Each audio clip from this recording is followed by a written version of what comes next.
मुझे लगता है एक तो इंडिया गठबंधन में जो लोग थे उनकी नीयत साफ नहीं थी, दिल साफ नहीं था।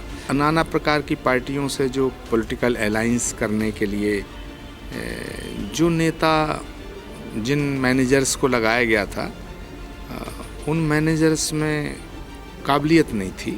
जो लोग इंडिया गठबंधन को करने में लगे हुए थे, ना तो उनमें जज्बा दिखाई दे रहा है और ना उनमें सलाहियत दिखाई दे रही है और ना उनमें मुझे लगता है समझदारी दिखाई दे रही है। कांग्रेस पार्टी के नेतृत्व को ये फैसला करना होगा कि जनतंत्र में सारी शक्तियां जनता में निहित हैं। कांग्रेस के वरिष्ठ नेता आचार्य प्रमोद कृष्णम जी मेरे साथ हैं। जी आचार्य जी, इंडिया गठबंधन से काफ़ी लोग जा रहे हैं, लगातार गठबंधन कमज़ोर हो रहा है, क्या खास तैयारी थी और क्या कुछ कहना है आपका गठबंधन को लेकर? मुझे लगता है एक तो इंडिया गठबंधन में जो लोग थे उनकी नीयत साफ नहीं थी, दिल साफ नहीं था। दूसरा, जो इस तरह नाना प्रकार की पार्टियों से जो पॉलिटिकल अलायंस करने के लिए जो नेता जिन मैनेजर्स को लगाया गया था उन मैनेजर्स में काबिलियत नहीं थी। वो एक दूसरे की भावनाओं को नहीं समझ पाए, तालमेल नहीं बिठा पाए।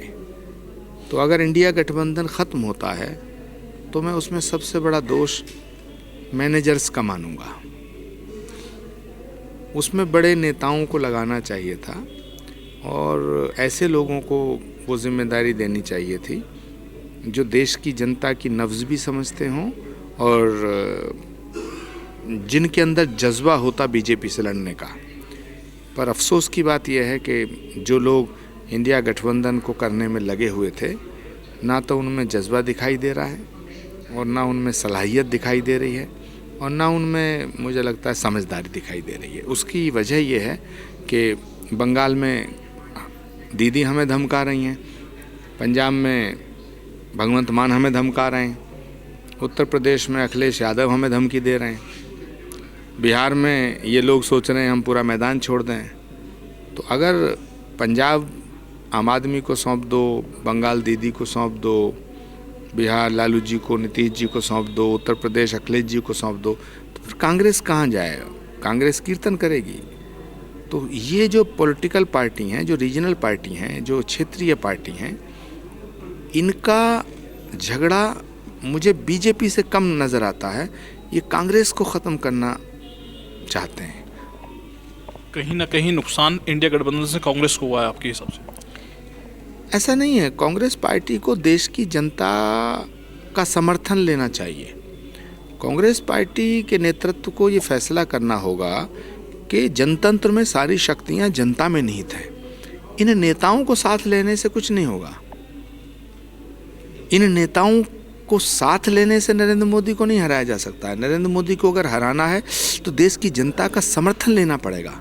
तो मुझे लगता है कांग्रेस पार्टी जो हर हाल में बीजेपी को हराना चाहती है, अब उसे अपनी स्ट्रेटजी बदलनी चाहिए और उसे पूरे भारत में बीजेपी के सामने अकेले चुनाव लड़ने का फैसला करना चाहिए। बिहार सरकार में लगातार उठक पटक चल रही है, उस पर क्या कुछ कहना है आपका? मुझे लगता है पंछी उड़ने को तैयार है, उड़ने को बेकरार है। और जब पंछी उड़ने को बेकरार है तो उसे कहाँ बांधा जा सकता है? अगर नीतीश जी ने इंडिया गठबंधन छोड़ने का फैसला कर लिया है और उसकी घोषणा वो कर देंगे,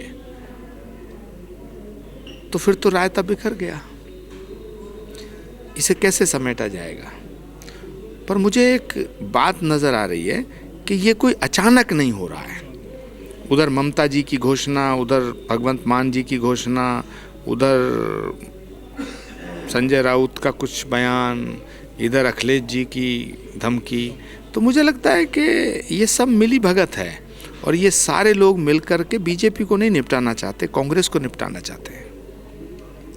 आसाम के सांसद हैं बदरुद्दीन अजमल, उनके द्वारा एक बयान दिया गया है IAS IPS जितनी भी अधिकारी हैं वो हिजाब के साथ अपने कार्यालय में जाएं। किस चुनाव से पहले इस तरीके का बयान क्या मुसलमान वोटों को एक तरफ इकट्ठा करने की कोशिश है? देखिए, बदरुद्दीन अजमल साहब हों या ओवैसी साहब हों, ये एक सिक्के के दो पहलू हैं। ये बीजेपी के एजेंट हैं। ये जो बयान देते हैं उससे हिंदू एक हो जाता है। ये बयान वो देते हैं जो बीजेपी के नेता बोलते हैं। ये बीजेपी के खिलाफ नहीं बोलते, ये हिंदू धर्म के खिलाफ बोलते हैं, सनातन के खिलाफ बोलते हैं, ये राम के खिलाफ बोलते हैं। तो ये ऐसे बयान देते हैं जिससे बीजेपी को फ़ायदा पहुंचता है। तो मुझे लगता है कि राहुल गांधी जी ने भी बदरुद्दीन अजमल साहब के लिए यही कहा है कि वो बीजेपी के एजेंट हैं।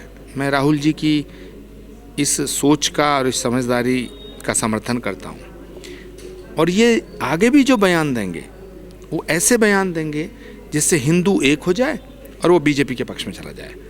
अगर कांग्रेस पार्टी ने बदरुद्दीन अजमल के साथ आसाम में समझौता ना किया होता तो आज आसाम में कांग्रेस की सरकार होती, हेमंत विश्व शर्मा की सरकार नहीं होती। प्रधानमंत्री ने दौरे करना लगातार शुरू कर दिए हैं। अभी इंडिया गठबंधन है, यूपी की अगर बात करें तो सपा और कांग्रेस दोनों गठबंधन में अभी तक 83 तक फाइनल नहीं हुए और प्रधानमंत्री लोगों के बीच में है। देखिए, अभी प्रधानमंत्री की जो छवि है, प्रधानमंत्री का जो कद है वो बहुत बड़ा हो गया है और नरेंद्र मोदी से लड़ने के लिए कोई एक चेहरा चाहिए। ये चेहरों की लड़ाई है और मुझे नहीं लगता कि अभी जो बिना दूल्हे की बारातें सजाई जा रही हैं, बिना दूल्हे की बारात पहली बात तो होती नहीं है, होती है तो अच्छी नहीं लगती है, सजती नहीं है। तो एक दूल्हा चाहिए बारात को। तो विपक्ष की इस बारात को एक दूल्हा चाहिए और वो दूल्हा ये तय नहीं कर पा रहे हैं। इसका फ़ायदा नरेंद्र मोदी जी को मिल रहा है। तो मुझे लगता है बिना दूल्हे की बारात से नरेंद्र मोदी को शिकस्त देना बड़ा मुश्किल है। नरेंद्र मोदी को 2024 में इस तरह नहीं हराया जा सकता। प्रियंका गांधी जी की ससुराल है मुरादाबाद, आप मुरादाबाद में हैं, क्या चाहते हैं इंडिया गठबंधन में मुरादाबाद की सीट कहाँ जाए? देखिए, प्रियंका गांधी का घर पूरा भारत है, वो भारत की बेटी हैं। मुरादाबाद वाले चाहते हैं कि प्रियंका गांधी मुरादाबाद से चुनाव लड़ाएं, अमेठी वाले चाहते हैं वो वहाँ से चुनाव लड़ाएं, रायबरेली वाले चाहते हैं इंदिरा गांधी जी की सीट से चुनाव लड़ाएं। आज हरिद्वार के लोगों ने भी मुझसे इच्छा व्यक्त की है कि प्रियंका गांधी जी वहाँ से चुनाव लड़ें। लेकिन प्रियंका जी कहाँ से चुनाव लड़ेंगी ये फैसला उनका है। मगर एक बात पक्की है, प्रियंका गांधी भारत के किसी भी कोने से जहाँ से चुनाव लड़ेंगी वहाँ से जीतेंगी। मगर मैं चाहता हूँ कि अगर संयुक्त विपक्ष नरेंद्र मोदी जी को वाकई टक्कर देना चाहता है तो फिर भारत के प्रधानमंत्री के पद का उम्मीदवार प्रियंका गांधी को बनाना चाहिए। इंडिया गठबंधन से सारे वरिष्ठ नेताओं से यही कहेंगे आप? प्रियंका गांधी से पॉपुलर नेता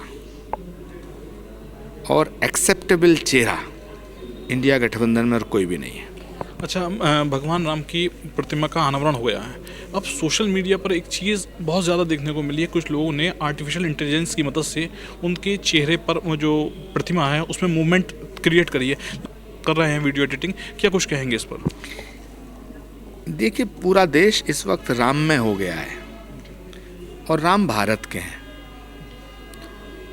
राम को किसी एक राजनीतिक दल का सोच लेना वो गलत है, राम को किसी एक राज्य का सोचना वो गलत है, राम को किसी एक वर्ग का सोचना वो भी गलत है, राम को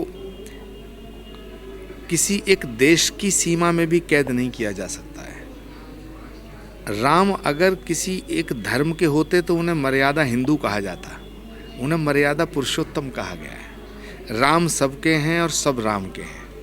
राम के बिना भारत की कल्पना नहीं की जा सकती है। तो राम की जो छवि है, रामायण में 2 पंक्तियां हैं, चौपाई है कि जाकी रही भावना जैसी, प्रभु मूरत देखी तिन तैसी। तो कोई व्यक्ति अगर राम के चेहरे में कुछ देख रहा है तो वो उसका भी कल्याण होगा। कोई धनुष बाण लिए हाथ देख रहा है उसका भी कल्याण होगा, क्योंकि राम इतने दयालु हैं, इतने कृपालु हैं। हाँ, राम के मंदिर का जो निमंत्रण ठुकराने की गलती की है, राम के मंदिर का जो निमंत्रण अस्वीकार करने की गलती की है, उस गलती को स्वीकार कर लेना चाहिए। बड़ी गलती हो गई। अब गलती तो हो गई।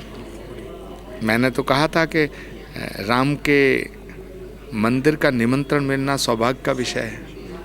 अब राम के मंदिर का निमंत्रण मिले और उसे ठुकरा दिया जाए तो फिर तो राम जी जाने उसका हाल क्या होगा। उत्तराखंड दौरे पर थे, उत्तराखंड की राजनीति को लेकर क्या कुछ कहना है?